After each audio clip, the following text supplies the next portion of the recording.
नमस्कार। मैं Vimal Kumar Yadav, assistant professor political science, government college के यूट्यूब चैनल में आप सभी का स्वागत करता हूं। आज हमारी चर्चा का जो टॉपिक है वो है अफ़गानिस्तान भारत संबंध। ये टॉपिक बीए फाइनल और एमए प्रीवियस में पुस्तक चलती है, इंटरनेशनल रिलेशन या इंटरनेशनल पॉलिटिक्स, यानी अंतर्राष्ट्रीय संबंध या अंतर्राष्ट्रीय राजनीति। उस पुस्तक के हिस्सा तो है ही। इसके अलावा जो विद्यार्थी प्रतियोगी परीक्षाओं की तैयारी कर रहे हैं उनके लिए भी बहुत उपयोगी है, क्योंकि भारत की फॉरेन पॉलिसी को लेकर भी कई बार जीके में क्वेश्चन पूछ लिए जाते हैं। तो उसी में से एक हिस्सा है अफ़गानिस्तान और भारत के संबंधों के बारे में। अगर हम अफ़गानिस्तान की बात करें तो अफ़गानिस्तान एक लैंड लॉक कंट्री है। लैंड लॉक का मतलब होता है चारों तरफ भूमि से घिरा हुआ देश, यानी जिसके साथ कोई समुद्री सीमा नहीं लगती। अफ़गानिस्तान भी एक भू आबद्ध देश है, उसकी समुद्र से सीमा नहीं लगती। उसका बॉर्डर इधर पाकिस्तान से लगता है, ईरान से लगता है, इधर मध्य एशियाई देशों से उसका बॉर्डर लगता है, यानी चारों तरफ उसके ज़मीन ही ज़मीन है। इसकी एक सीमा हमारे कश्मीर से भी सटी हुई है, जिस पर पाकिस्तान ने कब्जा कर रखा है, यानी जो पाकिस्तान ऑक्यूपाइड कश्मीर है, पीओके जिसको हम बोलते हैं, पाक अधिकृत कश्मीर, उससे इसकी सीमा लगी हुई है। यानी अफ़गानिस्तान की सीमा भारत से भी लगती है, लेकिन भारत के उस हिस्से से लगती है जो कश्मीर से है, और कश्मीर के भी उस हिस्से से जिस पर पाकिस्तान का कब्जा है। अगर हमारी सीमा डायरेक्टली अफ़गानिस्तान से, अगर ये पाकिस्तान कब्जा नहीं करता तो सीधी जुड़ी हो रहती और मध्य एशियाई देशों में पहुंचने में हमें कोई दिक्कत नहीं आती। अब हमें मध्य एशियाई देशों में पहुंचने के लिए अफ़गानिस्तान का सहारा लेना पड़ता है। अफ़गानिस्तानी समाज की समस्या क्या है कि वहाँ कट्टरपंथ बहुत ज़्यादा है, वो आज भी कबीलों में बटे हुए लोग हैं, और अगर हम देखें ट्रेडिशनली तो कोई भी ताकत वहाँ पर कब्जा नहीं कर पाई। एक राजनीतिक अस्थिरता के दौर से अफ़गानिस्तान इस समय गुजर रहा है। हमारा परंपरागत मित्र रहा है। भारत और अफ़गानिस्तान के सदियों से संबंध रहे हैं। गुप्त वंश, मौर्य साम्राज्य और मुग़ल काल में भी सीमाएं जो है थी भारत की, वो अफ़गानिस्तान तक छूती थी। अफ़गानिस्तान के काबुल, कंधार किसी समय भारतीय साम्राज्य का हिस्सा हुआ करते थे, लेकिन आज अफ़गानिस्तान एक पृथक राष्ट्र है और आज विदेशी शक्तियों के हस्तक्षेप के कारण वहाँ राजनीतिक अस्थिरता का वातावरण है। ये राजनीतिक अस्थिरता शुरू हुई 1979 में सोवियत संघ के सैनिक हस्तक्षेप के कारण।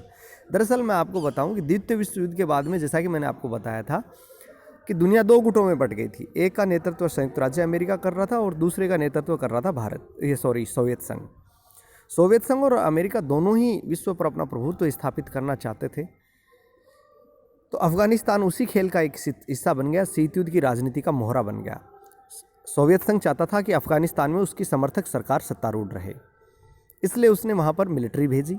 सैनिक हस्तक्षेप होते ही अमेरिका ने सोचा कि सोवियत संघ विश्व राजनीति के समीकरण बदलना चाहता है, एशिया में अपना प्रभुत्व स्थापित करना चाहता है अफ़गानिस्तान के माध्यम से। तो सोवियत संघ को काउंटर करने के लिए अमेरिका ने वहाँ पर जितने आतंकवादी समूह थे, कबीले थे, कट्टरपंथी थे, उनको हथियार, प्रशिक्षण और वित्तीय सहायता मुहैया कराना शुरू कर दिया, और इसमें उसने पाकिस्तान की सहायता ली ताकि सोवियत संघ की सेनाओं को वहाँ से उखाड़ा जा सके। सोवियत संघ और वहाँ के कबीलों के बीच टकराव चलता रहा। अफ़गानिस्तान की जियोग्राफिकल जो कंडीशंस हैं वो ऐसी है कि वहाँ पर कोई भी देश पूर्ण प्रभुत्व स्थापित नहीं कर सकता। बड़े रेगिस्तान है, बड़े बड़े पर्वत हैं, गुफाएं हैं।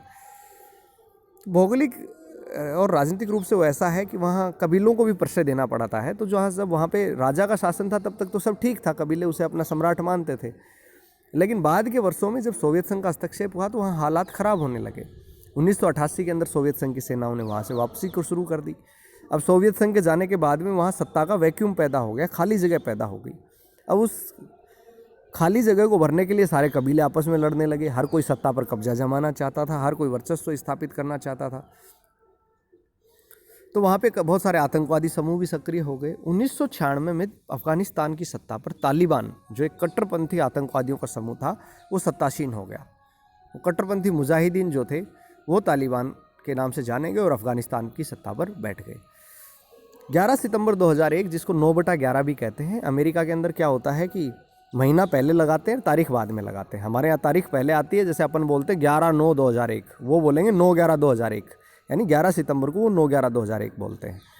तो वहाँ पर 11 सितंबर 2001 को अल-कायदा के कुछ आतंकियों ने अमेरिका के रक्षा मुख्यालय पेंटागन पर और वर्ल्ड ट्रेड सेंटर पर हमला कर दिया, जिसमें अमेरिका के 3000 से ज़्यादा नागरिक मारे गए। ये दरअसल अमेरिका की धरती के ऊपर एक बड़ा नरसंहार था।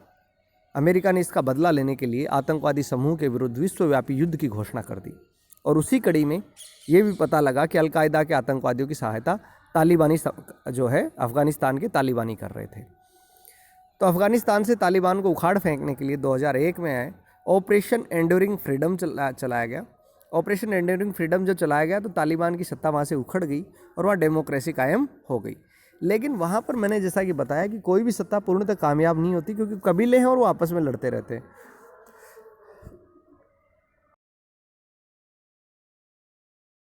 लड़ रहे हैं, कट्टरपंथियों की इन पकड़ इन समूह में ज़बरदस्त है। भारत की यदि हम बात करें तो भारत अफ़गानिस्तान के आधारभूत ढांचे के विकास में आज बड़ी मदद कर रहा है। जैसे भारत ने वहाँ पर जो जेरांग देलराम सड़क परियोजना है वो बनाई है, एक बहुत बड़ा राजमार्ग भारत ने वहाँ बना के दिया है। वहाँ पर बांध बनाया है जिसे सलमा बांध कहते हैं, इलेक्ट्रिसिटी उत्पादित हो रही है, सिंचाई कार्य के लिए उपयोग, पेयजल के लिए उपयोग हो रहा है। वहाँ पर हेल्थ सेक्टर में इंदिरा गांधी शिशु स्वास्थ्य केंद्र बनाया है। काबुल में हबीबी स्कूल बनाई है। अफ़गानिस्तान के अंदर जो वहाँ का संसद भवन भी भारत सरकार के द्वारा बनाया गया है। तो इन सब कामों में यानी भारत वहाँ पर एक सॉफ्ट पावर के रूप में काम कर रहा है। भारत वहाँ पर उन पे आधारभूत ढांचे के विकास में, स्वास्थ्य में, शिक्षा में, पेयजल में, सिंचाई में, इन क्षेत्रों में वहाँ सहयोग कर रहा है। कृषि के अंदर, बैंकिंग में, कंप्यूटर में, खनन में, इन सब में भारत के द्वारा अफ़गानिस्तान को सहायता दी जा रही है।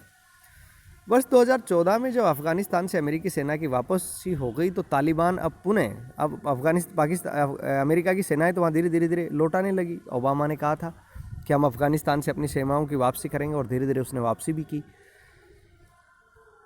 जब से अमेरिका की सेनाएं वहाँ वापस लौटने लगी तो तालिबान फिर सक्रिय हो गया।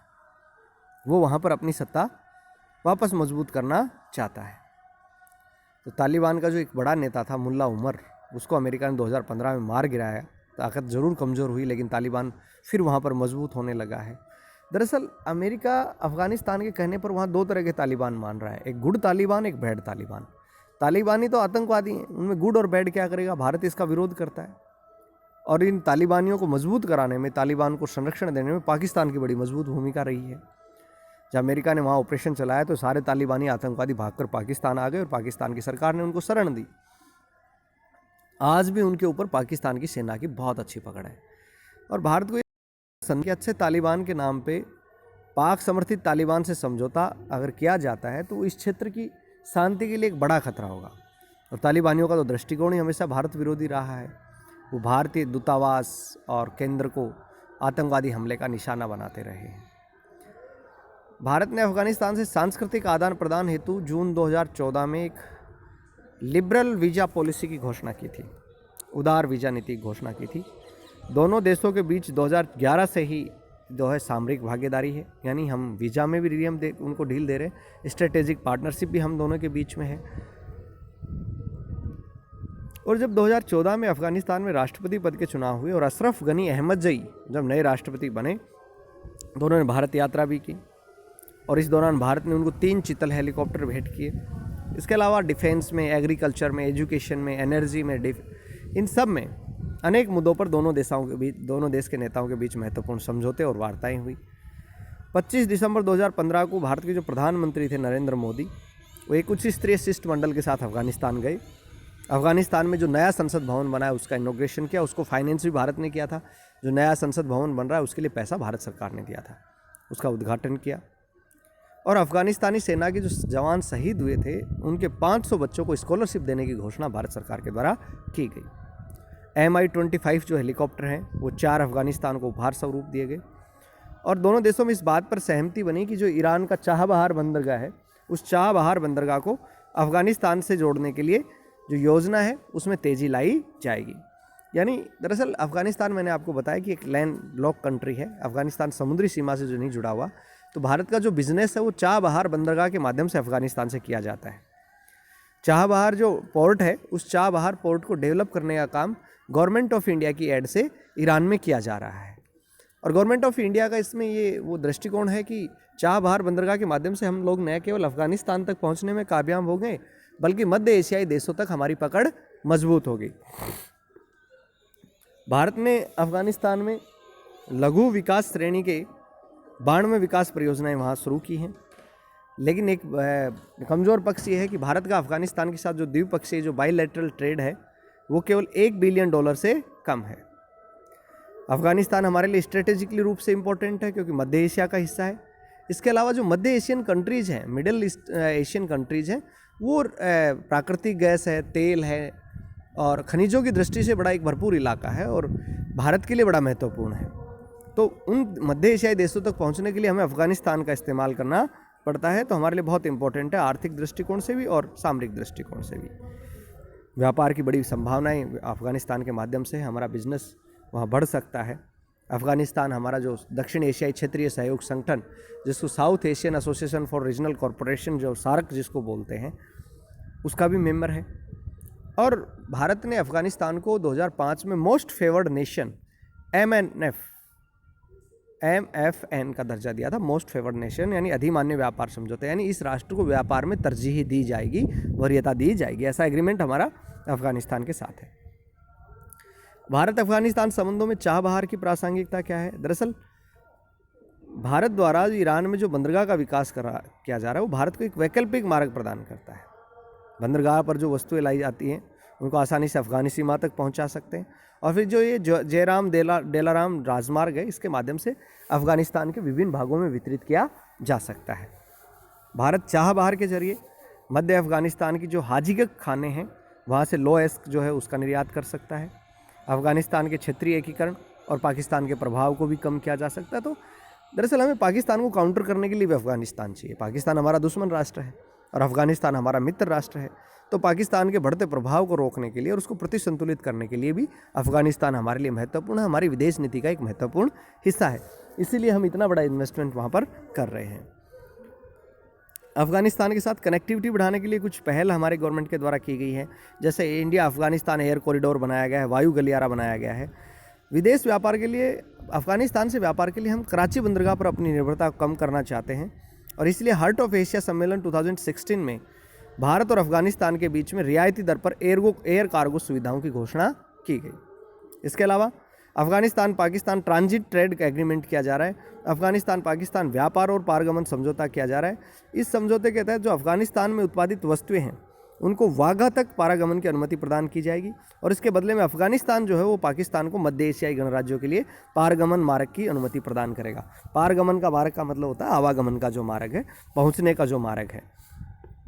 तो ये एक एग्रीमेंट अफ़गानिस्तान, पाकिस्तान और भारत के बीच हुआ था कि भाई पाकिस्तान तो जो है अफ़गानिस्तान में बनी वस्तुओं को भारत तक पहुंचने में मदद के लिए वाघा बॉर्डर तक पहुंचाने में मदद करेगा और अफ़गानिस्तान बदले में पाकिस्तान को मध्य एशियाई गणराज्यों तक पहुंचने के लिए मार्ग प्रदान करेगा।